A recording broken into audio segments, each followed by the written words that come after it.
বিয়ে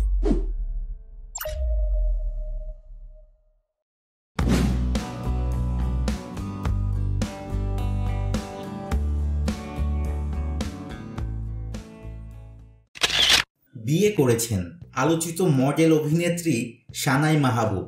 গত রবিবার পারিবারিকভাবে তার বিবাহ সম্পূর্ণ হয়েছে।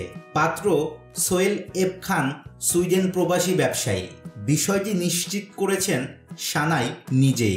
তিনি জানান পারিবারিকভাবে তারা বিয়ে করেছেন আর বিয়ের দেনমোহর ছিল 1,01,00,000 টাকা।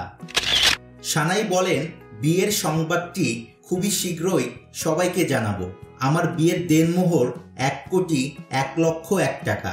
এর মধ্যে 1 টাকাও উসুল করা হয়নি, পুরোটাই বাকি। তিনি আরো বলেন, সোহেলের বাড়ি কুমিল্লায়। 1 বছর হলো আমাদের পরিচয়। যদিও একে প্রেম বলা যাবে না, পরিচয়ের পর আমাদের মধ্যে একটা ভালো বোঝাপড়া ও বন্ধুত্ব তৈরি হয়েছে। এক পর্যায়ে আমরা বিয়ের সিদ্ধান্ত নিই। 2 পরিবারের উপস্থিতিতে ঘরোয়াভাবে আমাদের বিয়ে হয়েছে। সবাই আমাদের জন্য দোয়া করবেন। এর আগে 2022 সালের 27শে মার্চ আবু সালেহ মুসা নামের এক ব্যাংকারকে বিয়ে করেছিলেন আলোচিত এই মডেল। তবে সেই সংসার বেশি দিন টেকেনি।